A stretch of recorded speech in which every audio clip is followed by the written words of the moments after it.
Hey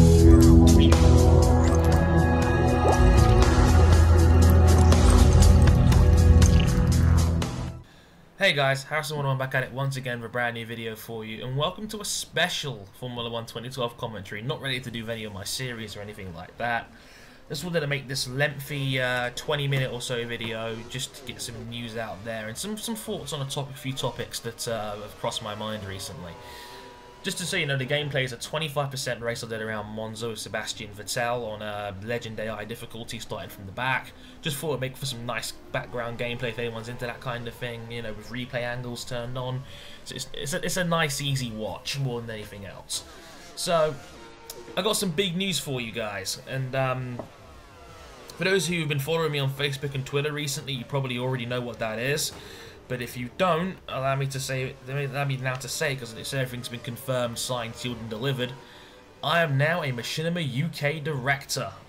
Originally, I was just partnered with YouTube, and that was dandy. But Ken Burton saw my channel, and he thought that I'll be ideal for his part in the Thursday program as a part of MachinimaUK. He's running the channel, and on February the 21st, you will see an exclusive episode of The Online Racer on MachinimaUK, and if it does really well, it might become a proper 5-episode maybe series, and I would get paid and commissioned for the work. And even if I don't get that, it's a really nice opportunity for me in the channel, and I'm not just representing me, I'm representing all of the F1 community out there, and this is a massive opportunity because think of it this way: a lot of UK Formula 1 directors are based in the UK. A lot of Formula 1 fans live in the UK. So this is a huge opportunity, and I know I'll be able to relate to a lot of people out there. And I just want to say thank you guys for all the support and all the kind messages I've gotten since then. And yeah, I just hope I can do this community proud, because I'm talking about it now in the next 20 minutes or so.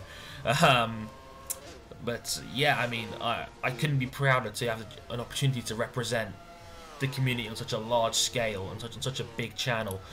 But and you know, to have the Machinima name again associated with it is always you know, very valuable. It's priceless considering the size and, you know, the name and the brand and all that. So it is a big opportunity.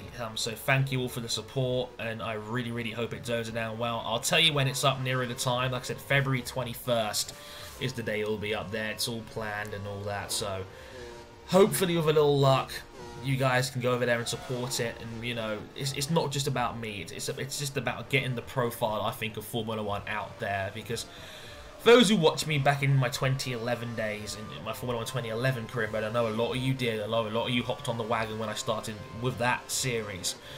I've said it before and I'll say it again. I've always wanted this community to be as big as possible, and I didn't like how, like FIFA, it was so lopsided. How you had KSI who now has 1.1 million subscribers, and then nobody else comes even close. And like I said there before, I'd rather see 10 guys with 5,000 subs than one guy with 50,000. You know what I mean? And it's a nice segue to me talking about the state of the F1 community. And I'm trying to give you my perspective here as a guy who has a top 5 Formula 1 YouTube channel out there. I mean, I think I'd like to say I'm in the top 5 when it comes to size. I mean, the guys who are bigger than me are Athlete, Into the Barrier, Alex Zafro, of course, and debatably Mickey Motions. He's got a few less subscribers than I do, but he's got more video views, so you can break that amongst yourselves. But either way, I'm in the top 5. I don't think there's anyone else out there who does Formula 1 regularly who's bigger than that. I don't think. But it's an interesting thing right now, and over the last few months, I've come to the realization that this community is bigger than I thought it was going to be, and it's interesting. I think it's part of the reason why Formula 1 videos have been on the decline in terms of viewership recently. Clearly, two things have happened that have changed the way the game is played right now. Number one, obviously, was F1 2012 coming out in September. Obviously, with a new game, and any sports game that's released on a yearly cycle, more people are going to hop on the wagon and do commentaries for it. It's just an inevitability. It happens with every major sports game every time there's a yearly cycle. Madden, FIFA, NHL, MLB, you know, FIFA, NBA, etc, etc, etc. I could go on and on and on, but any sports game with a yearly cycle is going to get that treatment. It's just an inevitability. Happens as well for some racing games like Forza, and we've had Forza's 3, 4, and Horizon in the last 3 or 4 years now. So that's one of those things where people are going to hop on the board and make series for it. And that's why I really want to bring. That's why I really want to bring my series, The Racing Game Chronicles, back, because that's going to be very interesting for me to review those games. But you see my point. As with any yearly cycle game, communities get bigger because people hop on the wagon. And number 2, we just came past Christmas, and a lot of people spent their Christmas money on capture cards. So now they're making commentaries and they're making Formula 1 videos now, which is cool. Like I said, I'm glad this community is getting bigger. And I mean, recently, 2 days ago, or a few weeks ago, we were celebrating, or kind of celebrating, I suppose, to a degree, or they were celebrating more like, Athletic and Into the Barrier hitting 10,000 subscribers. They're now 5 digits, which is cool. I mean, I didn't think I'd see the day that an F1 channel a year ago would be having 10,000 subscribers, which is pretty cool. I mean, I'm glad that the profile of Formula 1, a great sport, is being shown out there. At the same time, though, I'm not sure morally how correct it is, in the sense of there was big controversy like a couple of months ago when people were getting together and talking about Athletic and how he had a knack of putting other directors' names in the descriptions to generate extra views. And I remember we spoke to him about this on Twitter as a community. It was me, Alex, I think Mickey and Scott did it as well, and it turned out that Athletic wasn't the only one. Guys like Alex has done it as well, and that turned out to be a thing. And copying video ideas and blah blah blah. You get the picture. It was a lot of sneakily putting names in descriptions to generate extra content, and blatantly copying of videos going on here and there, and basically identical with a new tag named on the other end. And it's one of those things where ethically, is it correct? And there's going to be a debate about, is it the right thing to do, in inverted commas and what have you.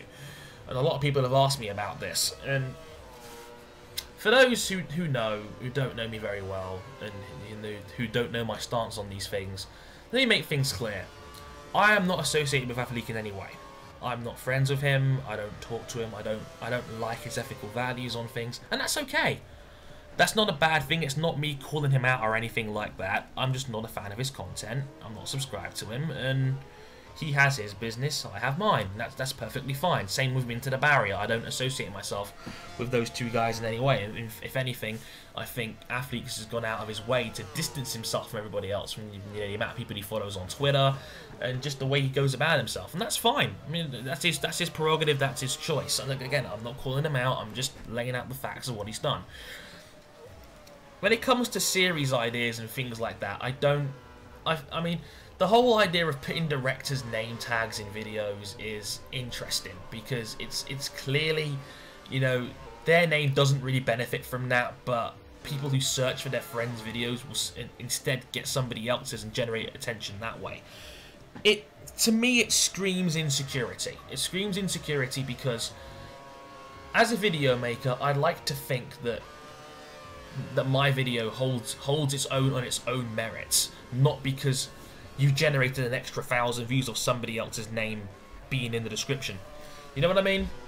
It's like, if your video was that good, you wouldn't feel the need to do that. And if you felt that you're doing well enough as a video maker, you wouldn't feel the need to put other people's names in the description. That's just how I see it, and that's just my opinion and my take on it. I mean, the whole copying of series ideas and things like that, it's silly. As a community gets bigger, things like this are going to happen. And people say, oh, but this guy had this idea, and this guy had that idea. And the problem with it, it's going to look worse on a bigger channel, because the smaller channel's not going to have the leverage to come out and say, this was my idea, and now this big guy's copied it. The people are going to believe the big guy, because the big guy's going to have all the names following him.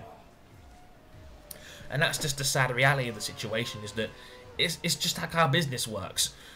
People will come up with a new idea on the market, but they haven't got the money to push it because they're small, And when the rivals find out that somebody's doing this and doing it better, they're going to crush it. You know, they're going to market it in a certain way to make sure that the smaller guy doesn't get a big enough market share to be threatening. It's just how these things work. It's just how life works in general. And it comes to series ideas, you don't own the intellectual property on any series idea. So, technically speaking, copying is perfectly okay. Legally, you know. Ethically, is it right? Absolutely not. You know, if you've gone out and blatantly copied a guy's video just so you can get your own share of the views, I think that's quite sad, and it's not fair. It's biased. But YouTube is a business, and again, people like Athlete view it as a business. He told me that to his face via Twitter. You know, he sees it as a business, not a hobby. You know, is his way of making money, and that's fine. You know, again, it's just the way he does things. I see this as a hobby, as an enjoyable hobby that's opened many doors for me. And he sees it as a business and a way to make money, and that's absolutely fine. For me, the money is a bonus. I'm of the belief that I do this because I enjoy it, I do it because you guys enjoy it, and I do it because it's fun and enjoyable, and I get to associate myself with some good people. I've said it before with guys like Alex Zaffro, you know, who has over 4,000 subscribers right now. Congratulations to him, by the way. He's done a fantastic job with his channel. And one of the nicest guys on YouTube I've ever had the pleasure to talk to and meet. He is a very, very nice guy and just a good kid. And I've always said, good things happen to good people. And he's an example of one of those good people. And I know whatever he does in Formula 1, he will be absolutely fine and he'll do a great job with it because he is excellent at what he does. And the whole thing about creativity and series ideas right now is that I think a lot of people have clocked on and realised that Formula 1 as a game, and as Formula 1 2012 as a game, is limited in terms of what you can do in terms of gameplay variants. And again, it seems to be, it's a bit of a problem across the board in sports, but other sports games have more creativity than Formula 1 does. In Formula 1, it's very limited because it's a very linear sport. You just go around the track, you know, again and again and again. It's just how it is. And obviously, there's obviously more to it than that. But from a pure gameplay standpoint, that's just about all you can do. Yeah, there's offline, there's online, there's career mode. But I'm freaking bored of doing career mode. I've been doing that for like 3 games now. Like 2010, I did it. 2011, I did it. I made a whole series out of it over the space of a whole season. And and now it's like I'm bored of it. You know, it's like everybody's done career mode series now, and I think people have clocked on to and realised that there's only so far a game will get you in terms of gameplay. I mean, yes, there's online, which is infinitely more entertaining because the human element makes it more exciting and you know, makes it more relatable. But at the same time, it's still, you know, it's still rather limiting. It's not like a FIFA where there's Ultimate Team, there's career mode, there's pro clubs, there's head-to-head seasons. There's things you can do to mix things up and be a little bit more creative. And I'm glad now that people are coming up with more series ideas and are thinking of more ways to try and differentiate themselves because, like I said, the game is limiting, and I'm using the game now more as a presentation tool, like you're seeing right now. You know, I've always said it, my biggest strength is as a commentator. I like to think, people think I'm quite charismatic in terms of my commentary style and the way I talk and the way I present myself, and people like my opinion-based content, and you know, me mixing video blog content in there has gone down quite well as well, like with the Harry Awards and now my team review series, which is going down really well, so thank you all for that. It's coming back again next week, so stay tuned for that, which is excellent, so thank you for that. But in the meantime, yeah, I mean, people are coming out of all ideas, like the New Year's resolution series that Elusive Kev came out with, who's doing a great job with that on the F1 show channel, and you know, just generally speaking, you know, team reviews and what have you. I see people now on Twitter and on YouTube now thinking of more things to do and more ideas, and that's great in a way because, yeah, there's a negative side of that because people are going to be accused of copying ideas, and you know, it's going to be awkward because people are going to feel that they're limited and they're held back because other people are doing their ideas, like, you know, like hot lap series and setup guides, and you know, up towards online gameplay and yeah, that's absolutely fine. My channel now, I think, has become more of an opinionated channel where, you know, I talk about top topics in Formula 1 and in sport in general, and you guys give me your feedback because, in my opinion, there's nothing quite like a sports debate.